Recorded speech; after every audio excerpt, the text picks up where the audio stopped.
चलिए सभी को राधे राधे। आई होप आपको जो पुराना हमारा टॉपिक जो मैंने क्लासिकल कंडीशनिंग इंटरमीडिएट समझाते हो बहुत बढ़िया तरीके से समझ में आए होंगे। और आज की हम वीडियो में अपनी ऑपरेशन ऑपरेंट कंडीशनिंग जो है समझने वाले हैं। देखिए यहाँ पे हम सबसे पहले समझते हैं ऑपरेंट का मतलब क्या होता है। ऑपरेंट का मतलब होता है कोई भी हमारा वॉलंटरी बिहेवियर, वॉलंटरी एक्शन। अब आप कहेंगे अच्छा भाई वॉलंटरी क्या होता है। देखिए वॉलंटरी एक्शन मतलब वो एक्शन जो हमारे कंट्रोल में होता है। वो अब 11th में आपने 9th में आपने पढ़ाई होगा वॉलंटरी एक्शन और जैसे नॉन इनवॉलंटरी एक्शन। तो इनवॉलंटरी और नॉन वॉलंटरी बिहेवियर जो हमारे होते हैं, वॉलंटरी जो हमारे हाथ में होते हैं वो एक्शन, जैसे कि मैं हाथ हिला रहा हूँ ये तो मेरे हाथ में, लेकिन ये जो मैं प्लग झपका रहा हूँ ठीक है बीच बीच में, वो मेरे इनवॉलंटरी एक्शन है, आपको पता ही है।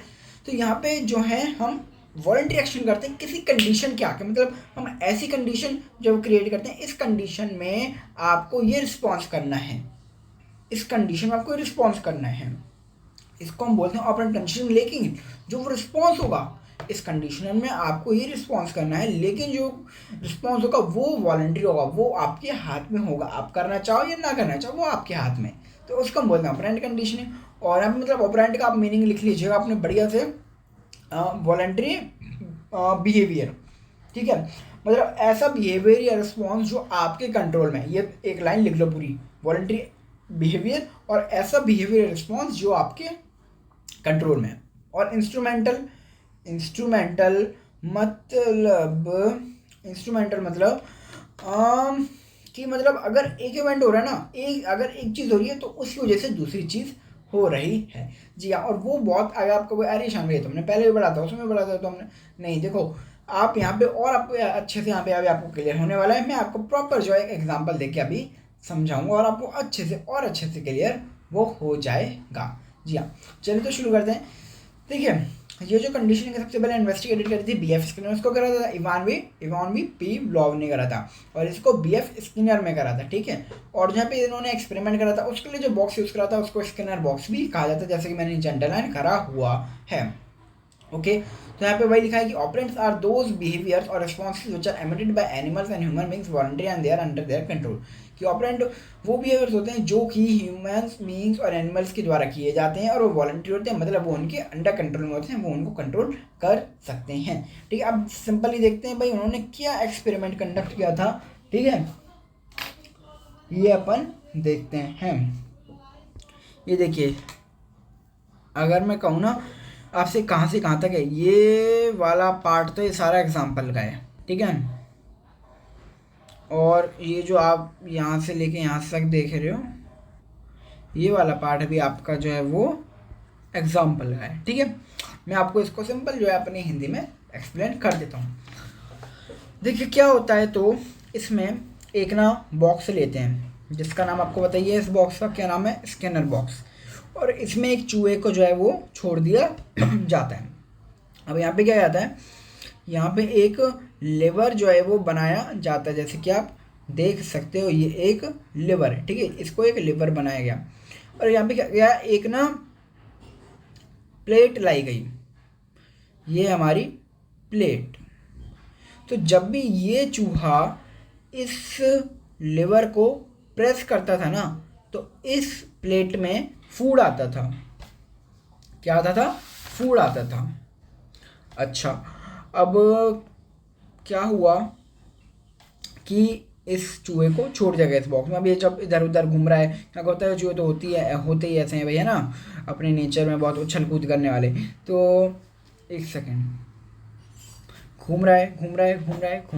अब उसका क्या, गलती उससे जो है लिवर है अपना ये उससे दब गया, ये लेवर उससे गलती से दब गया। अब क्या हुआ, जैसे लेवर दबा इस जो प्लेट है इसमें फूड आ गया, ठीक है, फूड आया, उसको जो है उसका पसंदीदा फूड आया, उसको बहुत पसंद आया, वो खा गया। अब दोबारा बार बार ऐसे ही होता रहा, हुआ कुछ टाइम, हुआ तो उसमें क्या है, एक लर्निंग हो गई कि जब भी मेरे से ये लेवर दबता है तो इस प्लेट में फूड आता है जो कि मैं खाता हूँ, जो कि मुझे बड़ा पसंद है। तो उसमें एक लर्निंग हो गई। अब क्या हुआ, जब भी उसको भूख लगती थी वो आता है, वो इस लिवर को दबाता है और प्लेट में फूड आता है और खा जाता है। तो यहाँ पे क्या एक कंडीशन ही तो दी गई कि वे जब लिवर को प्रेस किया जाएगा, ध्यान से सुनिए, बहुत कॉम्प्लेक्स चीज़ है, इतनी आसानी से समझ में नहीं आएगी अगर ध्यान से नहीं सुनेंगे आप। कंसंट्रेशन के साथ जब लिवर को प्रेस किया जाएगा, वो क्या हुआ, एक पहला इवेंट हुआ, एक पहली चीज़ हुई, तो प्लेट में फूड आएगा, ये क्या हुआ, दूसरा इवेंट हुआ, दूसरी चीज़ हुई। तो वही हुआ, जब एक चीज़ के कारण, एक इवेंट के कारण दूसरा इवेंट हो रहा है, दूसरी चीज़ हो रही है, उसे हम इंस्ट्रूमेंटल कंडीशनिंग कहा जाता है। अब लिवर दबा तो प्लेट में फूड आया, लिवर दबा तो प्लेट में फूड आया, एक चीज़ के कारण दूसरी चीज़ हुई, तो वही यहाँ पे जो है वो कहना चाहते हैं। अब ठीक है, तो ये हमारा जो इंस्ट्रूमेंटल कंडीशन का एग्जाम्पल जो था, बहुत बढ़िया एग्जाम्पल जो हमने ये आपको दिया है, हमारे BF स्किनर ने दिया। ठीक है, अब डिटर्मिनेंट्स भी हम पढ़ लेते हैं, इस वीडियो में हो जाएगा आई थिंक। ठीक है, डिटर्मिनेंट्स छोटा सा ही टॉपिक है, फिर अपन टाइप ऑफ रीइंफोर्समेंट जो है नेक्स्ट टॉपिक में पढ़ लेंगे। ठीक है, नेक्स्ट वीडियो में। ठीक है, डिटर्मिनेंट्स भाई जो उनके ऑपरेंट जो हमारी कंडीशन है, इसके जो फैक्टर्स हैं भाई जो इसको अफेक्ट करते हैं, वो हम पढ़ने वाले हैं।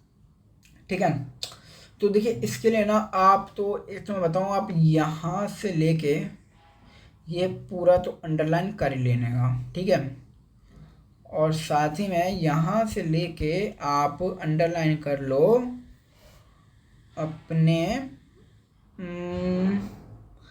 इन्फ्लुएंस यहाँ तक। जी हाँ, यहाँ तक जो है वो आप अंडरलाइन कर लीजिए। ठीक है, ये यहाँ तक कर लीजिए। ठीक है, पढ़ते हैं क्या कहते हैं। कहते हैं you have noted operant learning and behaviour learn. जैसे आपको बताइए भाई, ऑपरेंट कंडीशनिंग एक ऐसी हम कंडीशन है जिसमें हम बिहेवियर को याद करते हैं, बिहेवियर को लर्न कर लेते हैं, उसको हम चेंज भी कर सकते हैं, मेंटेन भी कर सकते हैं थ्रू इट्स कॉन्सिक्वेंसेस। और जो कॉन्सिक्वेंसेस हैं जिससे हम लर्न कर सकते हैं उसको, या फिर चेंज कर सकते हैं, मेंटेन कर सकते हैं, उसको हम बोलते हैं रीइंफोर्सर्स, उसको बोला जाता है रीइंफोर्सर्स। ठीक है, तो reinforcer is defined as an stimulus. Reinforcer क्या है कि एक ना स्टिमुलस होता है या फिर एक इवेंट होता है जो हमारी रिस्पॉन्स की प्रोबेबिलिटी है ना उसको बढ़ा देता है, उसको इंक्रीज कर देता है। जी हाँ, सपोज आप कीजिए, अब यहाँ पे ना रीइंफोर्सर्स, ठीक है, तो जो रीइंफोर्सर्स होते हैं ना, वही लिखा है यहाँ पे, a reinforcer is defined as any stimulus or event which increases the probability of occurrence of a desired response। जो हम रिस्पॉन्स चाहते हैं, जो रिस्पॉन्स वो देना चाहता है, उसकी जो रिस्पॉन्स है उसकी प्रोबेबिलिटी, उसके चांसेस में बढ़ा देता है। क्या, कौन, रीइंफोर्सर्स। जी हाँ, और जो रीइंफोर्सर्स होते हैं उसके बहुत सारे फीचर्स होते हैं और जो उनकी स्ट्रेंथ को जो है वो अफेक्ट करते हैं। अब कौन कौन से होते हैं, चलिए वो पढ़ लेते हैं। भाई देखिए, रीइंफोर्सर्स जो हमारे वो हैं वो पॉजिटिव भी हो सकते हैं, नेगेटिव भी हो सकते हैं, नंबर ऑफ फ्रिक्वेंसी उनकी डिपेंड करती है उनके स्ट्रेंथ के ऊपर, क्वालिटी कैसी हम दे रहे हैं रीइंफोर्सर्स की, सुपीरियर या इन्फीरियर, और हम इसको स्केड्यूल कब कर रहे हैं, क्या पार्शियल या फिर कंटिन्यू। तो ये सारे फीचर्स है ना, ये इन्फ्लुएंस करते हैं हमारी ऑपरेंट कंडीशनिंग को। ठीक है, जो हमारे रीइंफोर्सर्स होते हैं। अब देखिए, रीइंफोर्सर्स को रीइंफोर्समेंट भी बोला जाता है। तो वही हम जो अपने नेक्स्ट टॉपिक में यहाँ पे जो है वो पढ़ने वाले हैं, रीइंफोर्समेंट, जैसे कि आप देख ही सकते हैं।